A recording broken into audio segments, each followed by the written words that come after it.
Sujata cooking ಚಾನಲ್ಗೆ ಸ್ವಾಗತ. ಇವತ್ತು ಫ್ರೈಡ್ ರೈಸ್ ಮಾಡೋಣ. ಒಂದು ಬಟ್ಲು ಅನ್ನ, ತರಕಾರಿ, ಬಟಾಣಿ, ಕ್ಯಾರೆಟು, ಹುಳ್ಳಿಕಾಯಿ ಮೂರೇ ಹಾಕಬೇಕು, ಜಾಸ್ತಿ ಏನೂ ಹಾಕಬಾರ್ದು. ಅದಕ್ಕೆ ಈರುಳ್ಳಿ, ಹಸಿಮೆಣಸಿನ್ಕಾಯಿ, ಕರ್ಬೇವಿನ ಸೊಪ್ಪು, ಕೊತ್ತಂಬರಿ ಸೊಪ್ಪು, ಕಾಯಿ ತುರಿ.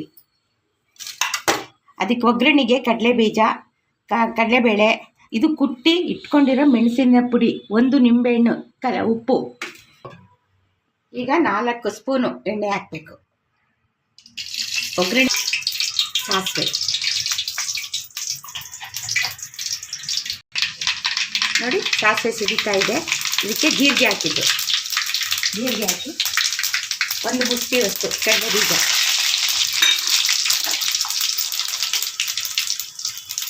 ರೋಸ್ಟ್ ಆಗಬೇಕು. ಇಲ್ಲಾಂದರೆ ರುಚಿ ಬರೋಲ್ಲ ಅನ್ನಕ್ಕೆ, ಗರಿ ಗರಿ ಇನ್ನುತ್ತೆ ತಿಂತಾಯಿದ್ರೆ. ಇದಕ್ಕೆ ಈರುಳ್ಳಿ ಪೇಸ್ಟ್ ಹಾಕಂಗಿಲ್ಲ. ಇದು ಒಂದು ಸಲ ಮಾಡಿ ನೋಡಿ, ತುಂಬ ಚೆನ್ನಾಗಿದ್ದರೆ ಒಂದು ಲೈಕ್ ಮಾಡಿ.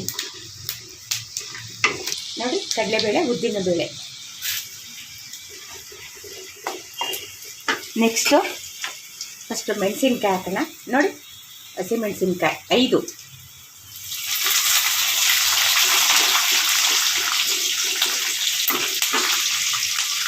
ಸ್ವಲ್ಪ ಕರಿಬೇವು, ನೋಡಿ, ಈರುಳ್ಳಿ 2 ಗೆಡ್ಡೆ,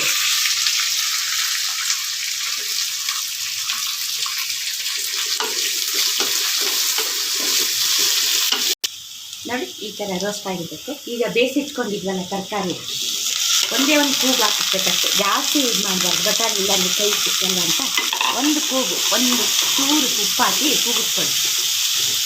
ಈ ಥರ ಒಂದು ಸ್ವಲ್ಪ 2 ನಿಮಿಷ ಎಣ್ಣೆಯಲ್ಲಿ ಬಾಡಿಸ್ಕೋಬೇಕು. ಬಾಡಿದರೆ ಚೆನ್ನಾಗಿ ಇರುತ್ತೆ. ನೀವು ಒಂದ್ಸಲ ಟ್ರೈ ಮಾಡಿ ನೋಡಿ, ನೋಡಿಬಿಟ್ಟು ನಮಗೆ ಕಮೆಂಟ್ ಹಾಕಿ ಈ ರೀತಿ ಇದೆ ಅಂತ. ನಮಗೂ ಇಷ್ಟ ಆಗುತ್ತೆ ಏನಾದರೂ ಮಾಡೋದಕ್ಕೆ. ಏನು ಆಯ್ತಲ್ವಾ, ಈಗ ಒಂದು ಬಟ್ಲು ಅನ್ನ ಮಾಡಿಟ್ಕೊಂಡು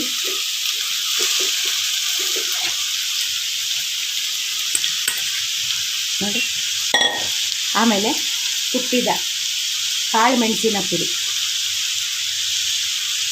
ಹೀಗೆ ತರಿಯಾಗೆ ಕುಟ್ಕೋಬೇಕು. ಒಂದು ನಿಂಬೆಹಣ್ಣು. ಈಗ ಅನ್ನಕ್ಕೆ ಮಿಕ್ಸ್ ಮಾಡ್ತೀವಲ್ವಾ, ಎಲ್ಲ ಒಟ್ಟಿಗೆ ಹಾಕ್ಕೊಂಡ್ರೆ ಹೊಂದುತ್ತೆ. ಉಪ್ಪು 1 ಸ್ಪೂನು, ರುಚಿಗೆ ತಕ್ಕಷ್ಟು ಉಪ್ಪು ಹಾಕಿ, ನೀವು ನೋಡ್ಬಿಟ್ಟು ಉಪ್ಪು ಹಾಕಿ. ಕೊತ್ತಂಬರಿ ಸೊಪ್ಪು, ಕಾಯಿ ತುರಿ. ಈಗ ಎಲ್ಲ ಮೇಲೆ ಹಾಕೋದು ನೋಡಿ.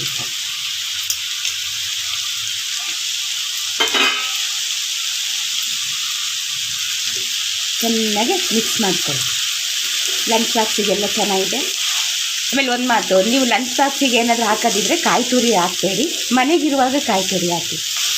ಏಕೆಂದರೆ ಕಾಯಿ ತುರಿ ಹಾಕಿದರೆ ಅನ್ನ ಮೆತ್ಕಾಗ್ಬಿಡುತ್ತೆ ಅಂತ ಅಷ್ಟೆ. ಮನೇಲಿದ್ದರೆ ಕಾಯಿ ತುರಿ ಹಾಕಿ.